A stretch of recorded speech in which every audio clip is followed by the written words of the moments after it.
Boa noite, aqui é o Renan e hoje nós vamos falar sobre configuração de layout da aeronave. A gente veio conversando até o momento sobre aerodinâmica, falando sobre aerofólio, sobre asa e também sobre melhoria da sustentação, passando por esses três tópicos. Na medida que eu preciso aqui dar uma reorganizada na minha rotina, eu trouxe um assunto mais leve que se trata da configuração do layout da aeronave. Então, novamente, a gente está utilizando como referência o livro do General Aviation Aircraft Design do Snorri Gudmundsson como referência, e aqui é o canal do professor para você acompanhar. E começando aqui na subseção 4.1, vou subir aqui. Na introdução ele traz algumas questões que são abordadas entre a configuração do layout da aeronave. E essa configuração de layout, que você vai definir que vai ser, como vai ser o teu layout, ocorre durante o projeto conceitual. E o que acontece? A gente vai estar escolhendo as características desejadas da aeronave. Ele é muito mais qualitativo do que quantitativo, você vai ter menos variáveis ali que vão te trazer quantificadas, né, como comprimento de pista. Pode até ser que você já tenha a partir do regulamento, porque o regulamento sempre traz comprimento de pista para decolagem, pouso, mas ele no geral vai ser mais qualitativo que quantitativo. Ele vai te trazer muito mais as decisões que vão te permitir imaginar a tua aeronave no futuro. A gente tem poucos detalhes sobre o projeto final, porém o regulamento traz várias restrições e requisitos que te ajudam a criar uma imaginação. É como se fosse uma caixa preta ali, tendo o formato de uma aeronave. E a gente precisa de embasamento, de onde vem esse embasamento para a gente tomar essas decisões.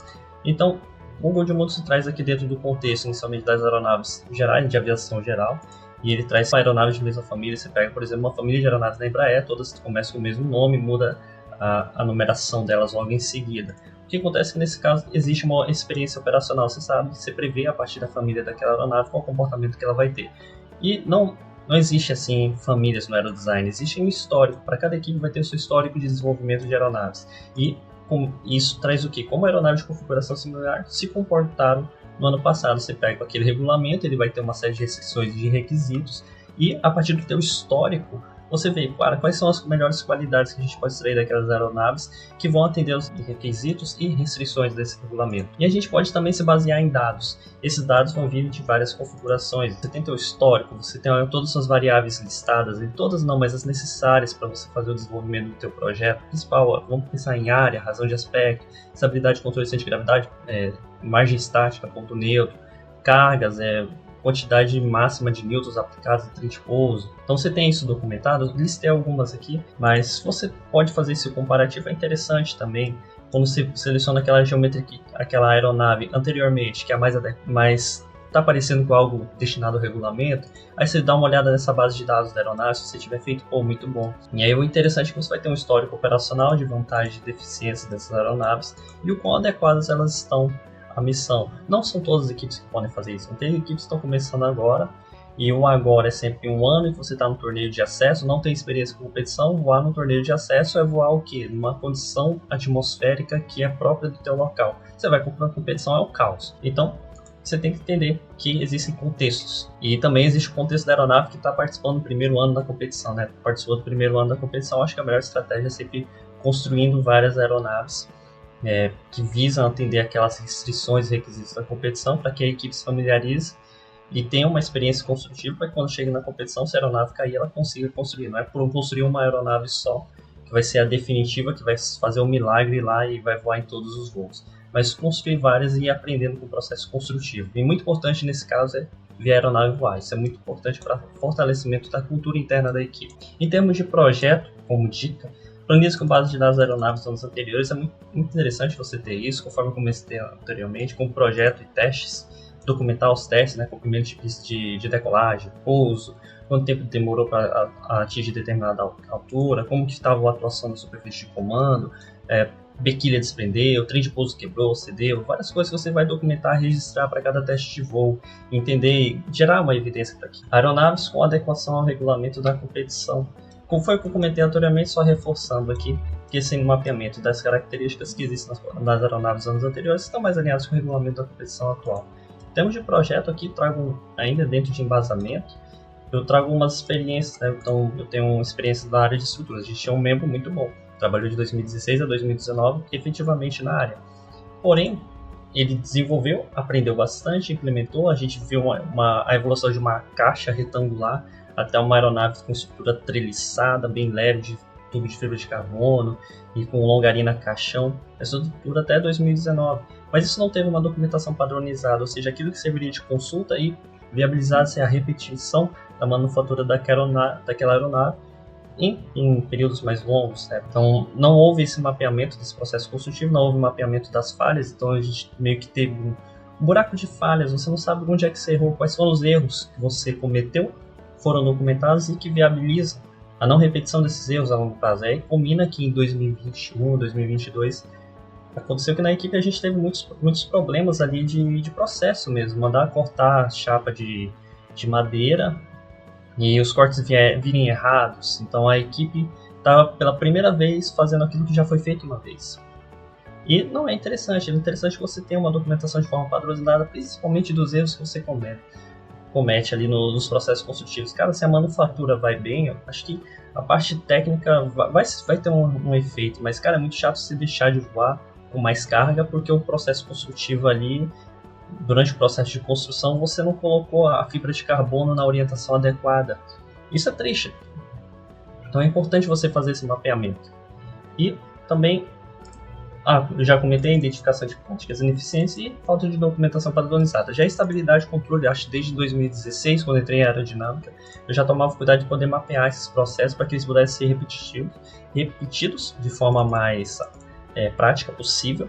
E eu fiz esse trabalho de 2016 até 2023 ou 2022. Vou colocar 2022 para ter um pouco mais de certeza. Então tem uma documentação de forma mais padronizada e uma criação de regras de projeto. Tanto é que aqui no canal você vai encontrar videoaulas sobre dimensionamento de aileron, leme, profundor, estabilizadores. Então eu padronizei aquilo. Existe um método para eu fazer a minha documentação. É claro, existem pontos negativos e positivos que eu não vou estar comentando aqui agora. E também as criações de regras de projeto. Você sabe que determinada coisa vai funcionar de determinada forma. Eu gostava de colocar, por exemplo, 20 centímetros da altura do estabilizador horizontal e da asa. Eu não vou esperar gerarem uma asa no CFD para poder identificar a posição mais adequada do estabilizador horizontal. Eu pensava, claro, coloca logo 20 centímetros aqui, deixa o motor mais ou menos alinhado com a asa, porque eu não quero o momento gerado pela tração vertical. Deixa eu ver, a altura da asa não era muita responsabilidade minha, mas a gente sempre colocava uma distância ali para a ponta da hélice. Então eu criava muitas regras de projeto, também comerciais. Então, por exemplo, o primeiro tubo de cauda, cara, 1 metro, 1,2 metro, já para eu dimensionar ali o estabilizador horizontal com mais garantia. Às vezes os caras só queriam comprar só um tubo de carbono, né, para as estruturas, comprar um tubo de carbono, colocar ali no tubo de cauda, ou às vezes laminar também. Mas a gente trabalhava com algo sempre... Chegava e falava, com o que vocês conseguem trabalhar? Com 1 metro, com 1,2 metro, 0,8, 0,7. E aí eu criava essas regras para diminuir o máximo possível a quantidade de trabalho e focar em algumas análises que eu gostava de fazer. E mesmo tendo esses dois exemplos aqui, acho que quando a gente pensa em termos de processo, geralmente fica muito preso em manufatura. Acho que manufatura é muito mais fácil da gente imaginar os erros ali durante o processo, mas também existe erro no momento que você está passando uma variável para uma outra área. Qual é o contexto no qual você está passando a posição do centro de gravidade? O centro de gravidade traseiro, ele é um dianteiro, você está prevendo o deslocamento dele. Então o processo também tem esse mapeamento da parte de transferência de variáveis entre uma e outra área. Você também pode ter dicas de veteranos, então por mais que aquele veterano que tinha uma experiência boa, conseguiu, não fez a documentação de forma adequada, estava ali disponível para que tirasse dúvidas dos calouros. Então, às vezes é importante você também instigar esse tipo de questionamento. Fale com o teu veterano da área, talvez ele vá trazer alguma coisa que vai acrescentar. E quando eu falo veterano, não é aquele que está participando mais da equipe, é aquele que já saiu, manda um WhatsApp lá para ele, dá uma enchida de saco e pergunta, assim, manda várias perguntas, assim como eu fiz quando eu estava fazendo meu pai, que rapaz, o cara já tinha saído da equipe, mas ainda estava em outra equipe de aerodesign lá no ITA, no mestrado. Esqueci Leviathan.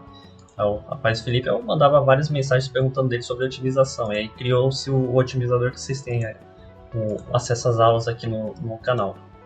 Então enche o saco dos seus veteranos que já saíram até eles desbloquearem. Muito importante criar suas planilhas com entradas e saídas de dados. Então coloca aerodinâmica, estabilidade, controle, desempenho, entrada e saída. Dá uma mapeada só para que você fazer o relatório esteja tudo certinho lá, aquilo que realmente vai ser importante para a escrita do relatório. Relatórios e plantas servem para entrega e você obter uma pontuação por parte da comissão técnica. Eles não vão ser suficientes para que você consiga repetir os processos da forma mais adequada possível. Então eles são suficientes muito mais para pontuação Planta, realmente, pode ser que a planta te ajude, mas a gente trabalhou, acho que em 2017, 2018, tinha plantas de construção, eram diferentes das plantas que a gente enviava. Então as plantas de construção servem para o teu calouro não fazer besteira. Então corte uma chapa de madeira de tanto por tantos centímetros, em uma quantidade de chapas. E arquivos em CAD, né? O arquivo em CAD eu acho que ele é muito interessante para trazer um imaginário pro calor. Ver a aeronave construída é muito interessante. Você vê aquele objeto, vê ele voando, mas quando você vê no desenho do CAD, você pode explorar aquilo ali, meio que encaixar ou desencaixar cada uma das estruturas, ver os parafusos, ver os detalhes da montagem de uma forma muito mais agradável visualmente. E eu acho que isso acho que é interessante para impactar o imaginário das pessoas, não somente para a solução, mas o quão bonito pode ser aquele projeto. Esse vídeo já trouxe alguma coisa que você não sabia, alguma dica interessante, algo que realmente acrescentou em você como projetista. Não esqueça de curtir, compartilhar e enviar lá no grupo da sua área, que isso vai ajudar muito o canal a crescer. Voltando para o vídeo. E depois ele entra em requisitos, missão e regulamentações. No início do projeto, a gente tem que entender os requisitos. Então estamos pensando em regulamento, estamos pensando em requisito de área. Então vou colocar aqui aerodinâmica, só para eu não pensar em área da asa, que é o que a gente geralmente trabalha, né? Ler a área, pensa que é a área da asa, não, a área de... Então pensando no requisito de uma área, às vezes as áreas podem ter alguns valores já pré-determinados. Coloquei a aerodinâmica aqui, mas cargas eu acho mais interessante, porque eu me lembro que a gente trabalha com 2,5 de fator de carga, então carga já partia do pressuposto que esse seria o fator de carga. Eu acho que era 2,5 ou era 2. Regulamentações aeronáuticas adaptadas. Então, se você tem acesso a uma CSVLA, uma FAR 23 e pode trazer aqueles requisitos e utilizá-los de alguma forma para dimensionar a tua aeronave sem seguir de forma restrita os valores que são dados por aquela regulamentação para dimensionar a sua aeronave, eu acho interessante que você tenha um guia de mais ou menos como dimensionar, atingir determinados requisitos que são particulares da regulamentação. Você consegue adaptá-los, então você não vai seguir a regulamentação à risca, mas tem uma ideia daquilo que você tem que cumprir, e depois você dá uma adaptada, se é uma constante que você tem que multiplicar ou reduzir, pode estar agregando bastante. A definição da missão no início do projeto vai implicar em análises adicionais, como por exemplo você traçar ali uma polar de arrasto para a condição de missão. Então a missão é, por exemplo, na aerodesign, passar por cima de um alvo e tirar uma foto. Então você traça a polar de arrasto para aquele momento. Por exemplo, aeronaves da MiG que fazia alijamento. O momento da missão é a partir do alijamento. Você alijou e o teu centro de gravidade variou de forma abrupta, né? Não é para ele variar, mas teve uma queda abrupta ali de peso, a aeronave se vira outra, o comportamento de inércia dela é outro, então você tem que garantir estabilidade para aquela condição, que é a condição de transição do centro de gravidade, né? Eu não sei se teria como, mas fazer uma plotagem em termos de análise de estabilidade dinâmica, que é do impacto dessa variação do centro de gravidade, verificar se é um sistema oscilatório subamortecido, criticamente amortecido, e tentar prever como é que isso daí vai ser. Eu não consigo imaginar em termos analíticos, mas será que é possível você reorganizar aquelas equações para que o centro de gravidade seja sobre uma velocidade constante, densidade constante, aquela modelagem matemática para fazer uma análise, né, do comportamento de amortecimento após o alijamento de carga. Então, esse é o tipo de análise adicionais, e lembre-se que é uma nova fase de voo. A missão pode realmente entrar como uma nova fase de voo. Eu acho que outro exemplo que dá para a decolagem com obstáculo. Então a decolagem continua sendo decolagem. Não existe fase de voo nova, mas existe um cálculo a mais. Então é uma análise adicional dentro da decolagem, que é a decolagem com obstáculo. E eu já trouxe aqui a implicação da regulamentação aeronáutica. Depois requisitos, a gente quando conversa sobre requisitos, quer saber a capacidade da aeronave em termos de distância percorrida, decolagem, pouso, velocidade, altitude, peso, comprimento de piso, decolagem e pouso. Distância percorrida, eu falei decolagem e pouso, mas na verdade a gente está pensando no voo da aeronave, então quantos quilômetros ela pode voar. É muito mais performance, né? Os dois são performance, só não apliquei da forma correta. Seria durante o voo. Depois nós vamos para a missão, como a aeronave irá operar, em cruzeiro com foto. E aqui a única figura que eu trago é como você faria essa distinção entre duas condições de voo, mas com uma fase diferente. Então, começando aqui pela decolagem, subida, cruzeiro inicial, e aí ele sobe, tira uma foto a uma dada altura, desce. Então, padrão de manutenção de voo, descida e pouso. Ao contrário do que seria uma missão de cruzeiro simples, né? Decolagem, subida, cruzeiro, descida e pouso.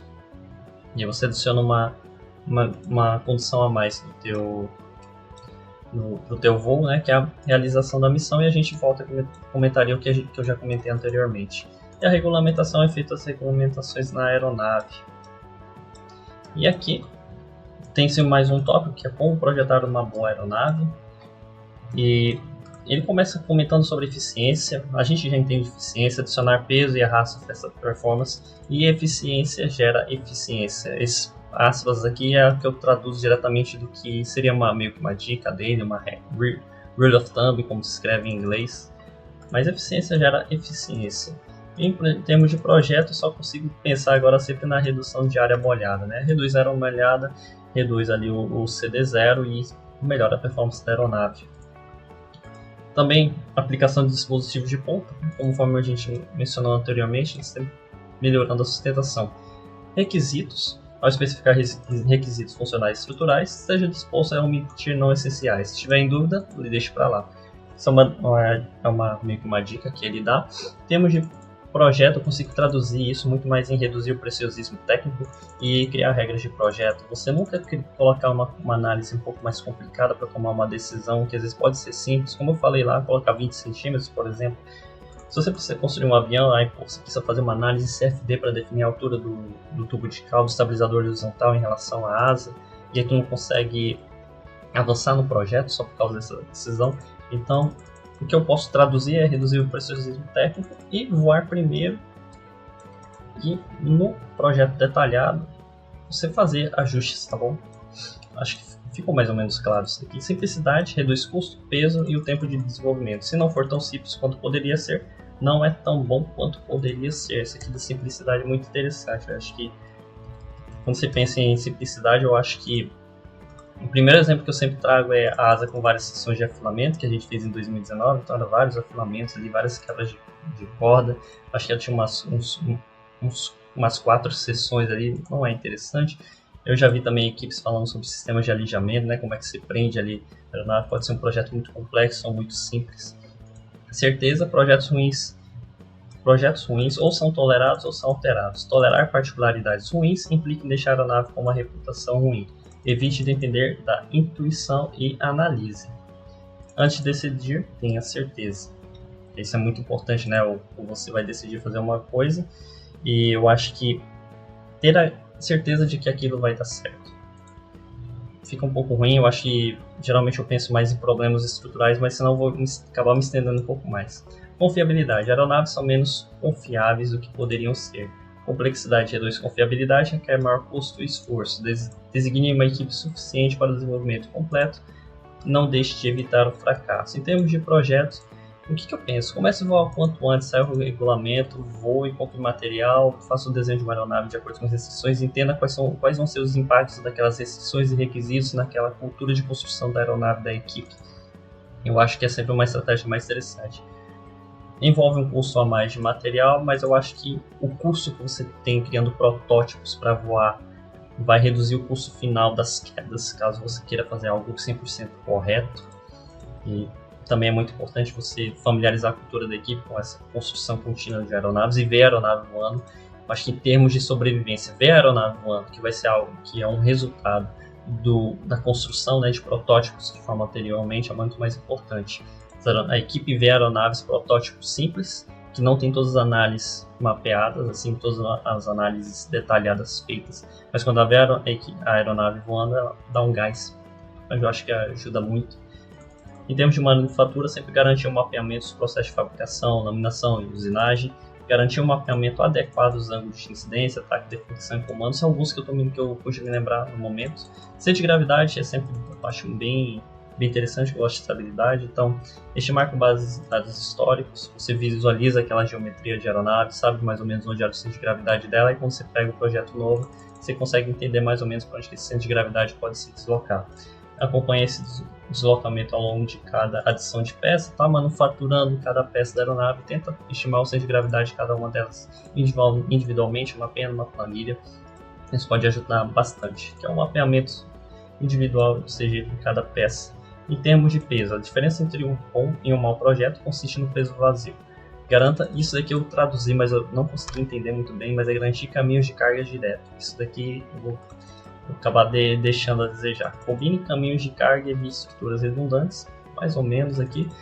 Se não for leve, não é um bom projeto de aeronave. Então, entre 2018 e 2019 a gente teve um grande avanço. Então, eles trabalhavam com tudo madeira, uma aeronave reta, assim, só toda de madeira, tudo de cauda reta também.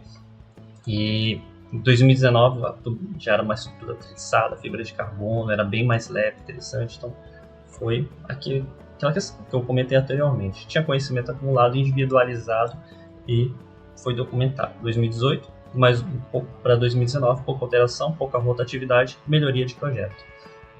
Arrasto, dê atenção a qualquer coisa que pulou a aeronave para ter performance e deixe suave. Então pense lá na entelagem da tua aeronave, tome sempre cuidado. Verifique se não está enxilhado, se você não... Além de estar enxilhado, né, a temperatura afeta e causa enxilhamento, mas durante o processo de entelagem da aeronave, garante que aquela superfície esteja lisa. Em termos de manutenção, o sucesso depende da quantidade de esforço para manter a aeronave em voo. Manter estrutura de acesso simples, robusto e fácil de reparar. Existem muitos poucos mecânicos experientes, zelosos e engenhosos, projetos para continuar voando de qualquer maneira. E infelizmente é isso, às vezes o calouro vai ter que fazer a manutenção da tua aeronave lá e você não está do lado para acompanhar, não instruiu da forma adequada, não tem planta para ter acesso e não tem planta de construção para que ele consiga seguir aquele processo, fazer o reparo de forma adequada e faz uma besteira. Então, assim, como que a gente faz isso no aerodesign eu não sei muito bem. Mas é só uma preocupação que você tem que ter no mapeamento de processos e métodos construtivos. Planejamento não pode ser real, tempo e performance. Depende da estratégia de desenvolvimento, você vai, como eu falei, né, construir vários protótipos, vai construir menos protótipos. Depende da metodologia de projeto adotada e da quantidade de protótipos construídos. Inovação, tentar ideias novas com cautela, não significa que elas serão necessariamente boas e se não for necessário mudar, será necessário não mudar. E uma recomendação que eu trago aqui, que eu ainda tive a oportunidade de estudar, é a ferramenta TRIZ, Teoria da Solução Inventiva de Problemas, alguma coisa desse tipo. Isso foi recomendado no Fórum do Aerodesign, era numa palestra sobre elétrica 2020-2021. O rapaz, não me lembro se ele ainda faz parte do Aerodesign, mas ele corrigiu os relatórios e ele recomenda, eu achei interessante, ele por cima, mas é como você cria soluções novas a partir de teses e antíteses. Cada tese e antítese gera uma síntese de uma ideia. Então, me vaga mais ou menos, mas, por exemplo, você quer reduzir a sustentação, você aumenta a sustentação, aumenta o arrasto também. Como você reduz o arrasto, você aplica o dispositivo de ponta. Então, a tese e a antítese é uma síntese. Era algo mais ou menos dessa forma. A teoria da solução inventiva.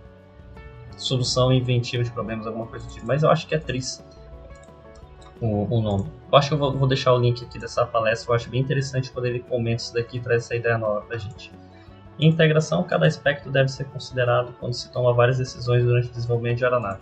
O projeto mais simples não pode ser o mais barato, mais confiável e mais fácil de desenvolver, mas também pode ter o mesmo peso e capacidade no mais complicado. O melhor projetista encontra as melhores soluções. Aqui eu acho que fica um pouco mais abstrato, eu não tenho muita ideia de como me aprofundar nisso, mas quando a gente passa por todos esses aspectos aqui, antes de tudo, eu acho interessante você pesquisar o Manual de Boas Práticas Aerodesign. Então, se você não conhece, ele vai estar aqui. Vamos ver se acessa aqui esse Manual de Boas Práticas do Aerodesign. Vamos ver, 2022, então está bem atualizado. E aqui você vai ter várias dicas e orientações de estruturas elétricas. E eu acho que vai impactar em vários desses temas, né? Eficiência, requisitos, simplicidade, certeza, confiabilidade, peso arrasto, custo não sei, manutenção talvez, planejamento talvez, mas ele vai auxiliar bastante. E até 2019 eu acho que a equipe nem tinha conhecimento desse manual de boas práticas. Só depois que eu entrei na área de elétrica eu insisti para que isso daqui fosse até transformasse em uma atividade que a Lourdes tinha que fazer resumo do manual de boas práticas e do regulamento da parte de elétrica, né? Também eu colocava essa atividade aí para o pessoal saber que o negócio existia, porque senão deixa, passa o tempo e não tem aquela documentação de forma padronizada e a gente acaba cometendo os mesmos erros. Lista de configurações alvos comum. Então, aqui, configurações comuns alvo. Norteamento para as tomadas de decisão. Aqui eu acho que eu não escrevi muito bem, mas ele traz, eu acho, muito mais dentro do contexto da aeronáutica, entender que o mercado requer tempo. Então, a competição tem tendências. Então, essa palestra de elétrica, agora eu li tendências, lembrei, tendências do voo autônomo. Projeto elétrico, tendências do voo autônomo. Quando você vê aquela palestra, nesse ano, em 2021, nesse ano de 2024, se já foi em 2020, 2021, você já começa a entender por que a competição na classe Advanced está do jeito que ela está hoje. Porque existia uma tendência, então eles vão adicionando.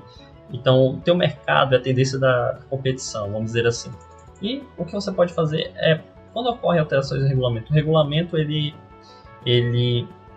a regra que a gente definia na equipe era o seguinte: de 2 em 2 anos ocorre uma mudança brusca, um refinamento em 1 ano e uma mudança brusca depois. E era assim que a gente visualizava o impacto no nosso projeto.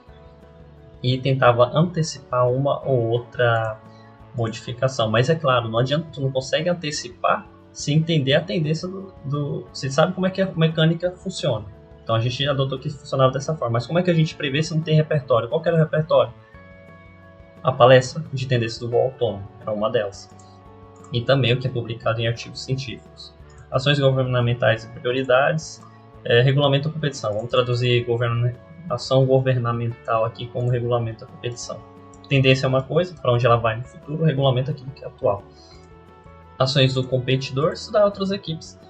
O competidor é aquele. Competidor não, eu acho que traduzido da forma adequada é o concorrente, teu concorrente. Como é que tu estuda o teu concorrente? Chega com ele lá na bancada dele, dá bom dia, fala que tu é de Manaus, fala que ele é de São Paulo, e seja lá, e diz, pô, eu tô aprendendo aqui o aerodesign, como é que a aeronave de vocês achei bonito, então desenrola ali e começa a estudar o teu concorrente.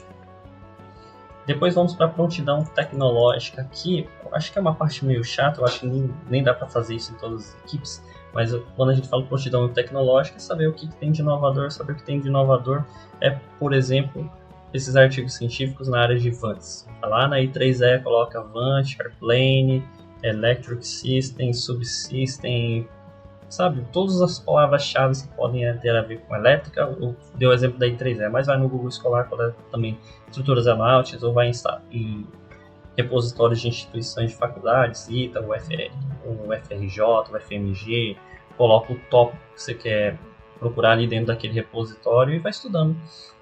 Quais são as teses, dissertações, TCCs mais atuais. Considerações fiscais. O que eu penso quando ele escreve isso é aquele checklist de inspeção de voo, pré-voo, que ele faz quando você está com a tua aeronave montada na bancada. Então, eu trouxe esses pontos aqui para a gente introduzir essa configuração layout, é sempre interessante. E ainda vai ter uma continuação dela, que é o fundamento da configuração de layout. Eu tentei trazer o máximo de experiência que eu tinha e encaixar com esses tópicos do livro. E se você gostou desse vídeo, acho que ele pode acrescentar na vida de outros calouros, gente que está aprendendo agora, introduzindo o aerodesign. Compartilha, curte, manda lá nos seus grupos de área, no grupo da tua equipe, vai ajudar o canal a crescer e também vai ajudar outras pessoas a aprenderem mais sobre o aerodesign. Muito obrigado e uma boa noite. Fique com Deus.